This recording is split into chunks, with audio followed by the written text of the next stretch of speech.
Kinshasa, mai 91. En plein centre, une rue rebaptisée Wall Street. On s'y livre impunément au marché noir des devises, francs belges, francs français, dollars, au meilleur prix. Les mamas y font le cours, un cours à peine plus intéressant que celui des banques. L'alignement du marché parallèle sur le marché officiel, c'est l'intérêt de l'opération pour le pouvoir, d'où le laisser-faire. Je suis agent de change. Je ne travaille pas dans la banque, mais je travaille ici. Mais d'où vient cet argent qu'on amène par valise entière? Mystère. Une explication peut-être, dès que quelqu'un a amassé quelques milliards de zaïrs, il s'empresse de le convertir en devises étrangères. C'est plus sûr, car la dévaluation est permanente. Le zaïr vaut aujourd'hui moins d'1 centime, c'est-à-dire 12 fois moins qu'il y a un an. Conséquence de l'explosion du marché parallèle, les coffres des banques sont vides.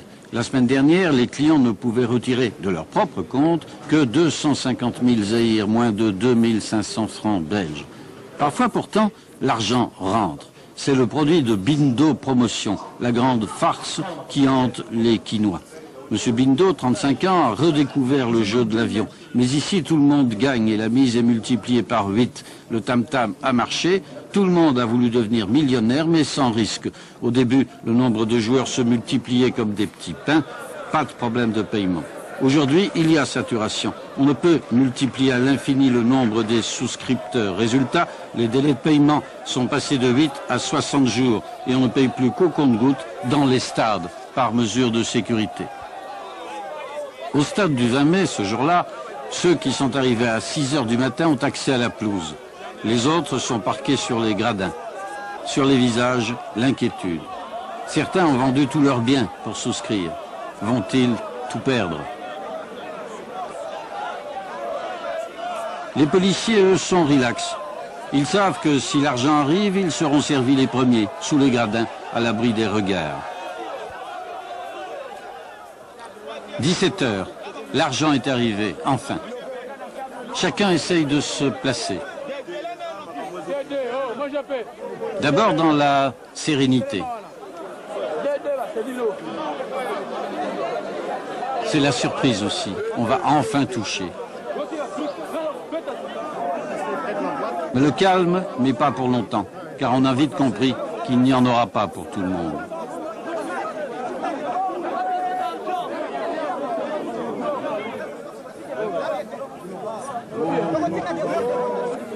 Les billets viennent en droite ligne de l'imprimeur allemand via la Banque du Zaïre. Étrange. La maman palpe ses gains. Elle a repris confiance. Avec cet argent, je vais le multiplier. Vous allez rejouer. Je vais rejouer. Aujourd'hui, on ne payera que 300 personnes sur les quelques 4000 qui étaient dans le stade. Les autres reviendront demain dans ce qui est devenu une poudrière, car la colère gronde.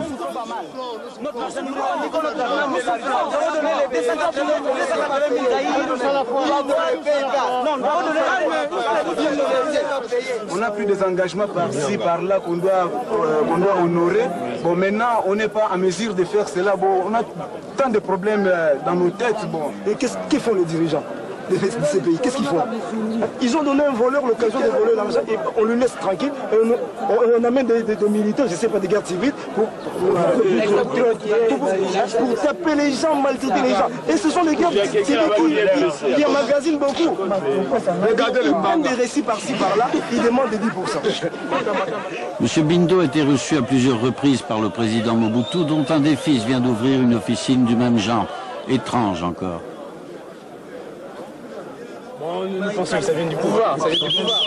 Au lieu, on pouvait plutôt, ils ont pensé autrement. Par exemple, en augmentant les salaires, c'est la prostitution de la monnaie. Mais alors, on donne de l'argent aux gens d'une façon un peu douce là. Hier, lorsque l'opposition a dénoncé la manœuvre, on a crié au scandale. Ils veulent tuer le Messie.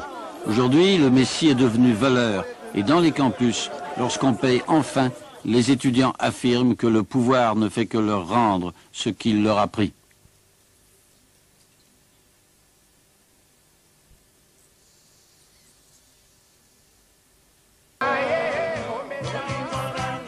Kinshasa, hôtel intercontinental. Une jolie carte postale. Mais de la carte postale à la réalité, il y a loin. Dans la galerie commerçante de l'hôtel, on vend les téléphones les plus sophistiqués. Mais pourquoi faire aussi?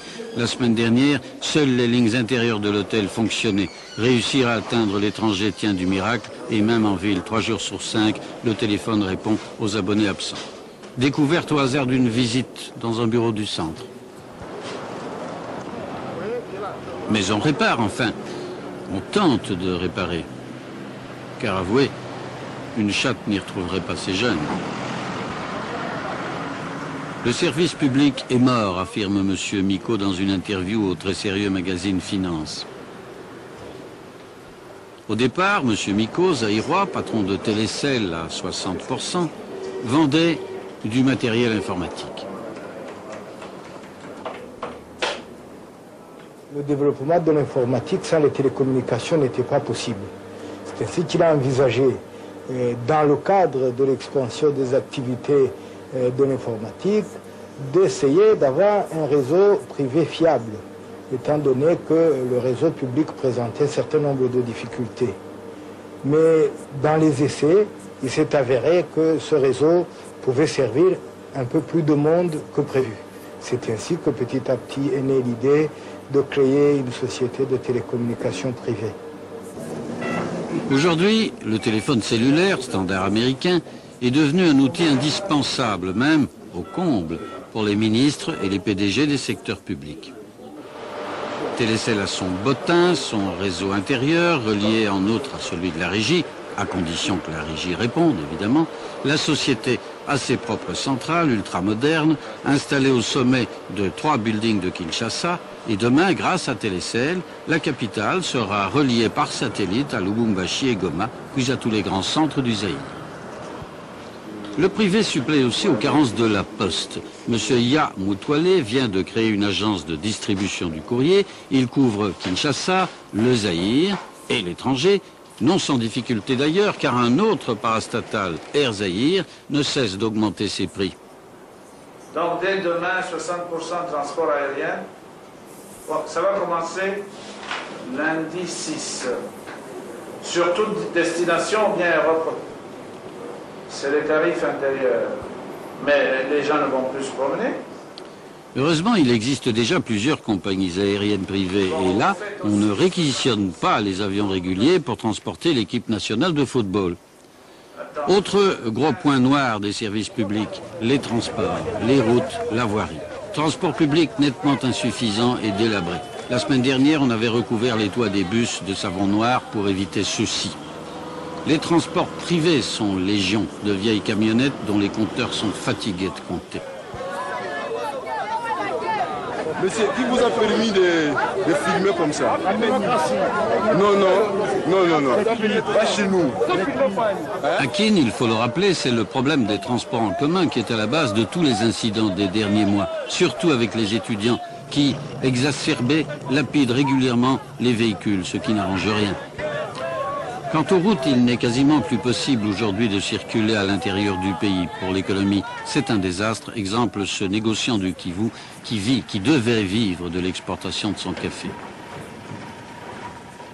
Nous avons de Beni jusqu'à la frontière de Ouganda-Bondoué, Kassindi-Bondoué, 75 km, dont les camions ils font parfois jusqu'à 10 jours dans les trous. La presse s'inquiète, tantôt avec humour, tantôt avec sérieux, chiffres à l'appui. Il faudrait 3 milliards de dollars, 100 milliards de nos francs pour parer aux plus pressés. Enfin, la voirie. Ici, il y avait une route. Les pluies de mai l'ont emporté. Le défrichage sauvage, les collecteurs bouchés ou inachevés, tout cela provoque une lente érosion, puis des glissements de terrain. Tant dans les quartiers pauvres comme ici à Lanjili, où la semaine dernière de nombreux enfants sont morts noyés, que dans les quartiers de Villa, à Binza par exemple. On aurait pu réparer l'an dernier ou l'année d'avant, mais comme un Zaïrois le disait un jour à un ami suisse, vous avez des montres, soit, nous avons le temps. Résultat, des dizaines de maisons englouties et d'autres qui le seront dans les prochains jours, dont celle de l'ancien Premier ministre Kengo, ce qui fait dire aux Zaïrois jamais en panne d'humour, que le régime est vraiment au bord du gouffre.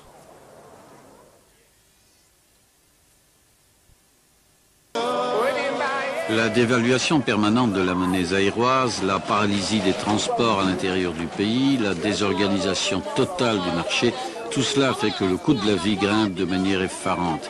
L'index des prix de détail est monté de 234% d'août 90 à février 91. Et dans le même temps, les salaires n'augmentaient au mieux que de 100%.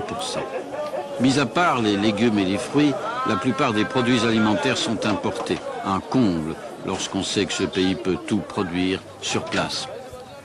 Certains ont essayé, ainsi ce fabricant de yaourt, un aliment complet. Le prix du pot de yaourt est passé en 3 mois de 800 à 2800 zaïrs. Aujourd'hui, l'usine ne tourne plus qu'au tiers de ses possibilités. La vente a baissé avec le pouvoir d'achat, mais il y a aussi les conditions d'exploitation. Il y a une chose qui est pénible pour un industriel qui s'installe ici, c'est que, a priori, pour l'administration du pays, l'industriel est un citron qu'il faut presser. Les industriels payent l'électricité, les industriels payent l'eau, les industriels payent tout. Nos tarifs sont beaucoup plus chers que pour tout, que pour un particulier. Alors que c'est le contraire. En Europe, une entreprise qui consomme beaucoup négocie avec l'EDF, obtient des tarifs de nuit. Ici, c'est le contraire. Dans les magasins de la cité, les rayons sont presque vides. Plus de devises pour importer les produits, peu de clients pour les acheter, c'est trop cher. Le même prix que chez nous, mais avec des salaires moyens de 1000 à 1500 francs belges par mois. Alors, parfois, on se paye une boîte de cornets de bif ou de sardines. Même moi qui suis un enfant d'un pauvre, ne mangeais pas la boîte de cornets de bif. On considérait que pour manger vraiment le cornet de bif, il fallait manquer de la bonne viande fraîche. Mais maintenant, le cornet de bif, c'est l'aliment des riches.